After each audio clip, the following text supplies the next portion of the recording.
সংসদে আমরা সবাই জাতীয় সংসদ সদস্য, আমাদের বিরোধী দলীয় সদস্য বলা হয়। এই সংসদ যাতে আর বিরোধী দলীয় শব্দ না উচ্চারণ করা হয়। মাননীয় স্পিকার, ঐতিহাসিক জুলাই জাতীয় সনদ 2025 যা রাজনৈতিক সমঝোতার দলিল হিসাবে স্বাক্ষরিত হয়েছে তা বাস্তবায়নের প্রক্রিয়া নির্ধারণের জন্য সংসদে মুলতবি করে আলোচনার জন্য নোটিশ প্রদান করছি। মাননীয় স্পিকার, আমি এই বিষয়ে একটি কথা বলতে চাই। এই জুলাই সনদ ঐতিহাসিক সনদ। এই আন্দোলন ঐতিহাসিক আন্দোলন। এই আন্দোলন দীর্ঘ 17 বৎসরের আন্দোলন। এই আন্দোলনে আমরা বহু নেতাকর্মী হারিয়েছি, বহুত নেতাকর্মী গুম হয়েছে, বহুত মানুষ হয়েছে। অতি সত্বর সংসদে এটা মুলতবি করে আলোচনার জন্য আনা হোক। এটা একা কারো কৃতিত্ব নয়, সকলের কৃতিত্ব। কৃষক, শ্রমিক, মেহনতি জনতা, ডাক্তার, ইঞ্জিনিয়ার সকলে এই আন্দোলনে অংশগ্রহণ করেছে। এই আন্দোলনের বিস্ফোরণ ঘটিয়েছে আমাদের ছাত্র সমাজ।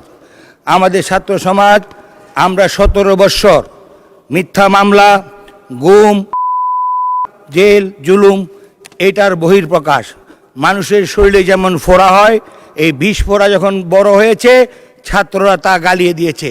আন্দোলনটি সেই রকম হয়েছে। আমি দেখেছি মাননীয় স্পিকার, আমার ছোট ভাই রেবে কর্মগত, তার সন্তান, তার মেয়ে নর্থ সাউথ ইউনিভার্সিটিতে পড়ে। মা ফোন করেছে মেয়ের কাছে, মা তুমি কোথায়? মেয়ে বলেছে আমি আন্দোলনে আছি। ভাই ফোন করেছে বোনকে, তুমি কোথায়? বলো আমি আন্দোলনে আছি। মাও আন্দোলনে গিয়েছে, ছেলেও আন্দোলনে গিয়েছে। বাবা কাজ শেষ করে বাড়ি ফিরে দেখে তার মেয়ে, তার ছেলে, তার স্ত্রী তিনজনই আন্দোলনে আছে। তখন বাবাও ইউনিফর্ম খুলে সে আন্দোলনে যোগ দিয়েছে। সেইভাবে এত বড় আন্দোলন হয়েছে মাননীয় স্পিকার।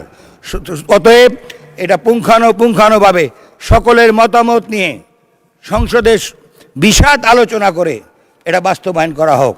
সকলের মতামত নিয়ে 71 যেমন আমাদের কাছে স্বাধীনতা যুদ্ধ আমাদের কাছে যেমন মূল, 24ও আমাদের কাছে অত্যন্ত জরুরি, যাতে এই দুটার সাথে কোনো সংঘর্ষ না হয়, 71-এর চেতনার উপর যাতে কোনো আঘাত না আসে, সেই দিকে লক্ষ্য রেখে আমি মাননীয় স্পিকার আপনার মাধ্যমে সকল সংসদ সদস্যকে বলবো সুন্দরভাবে আলোচনা করুন।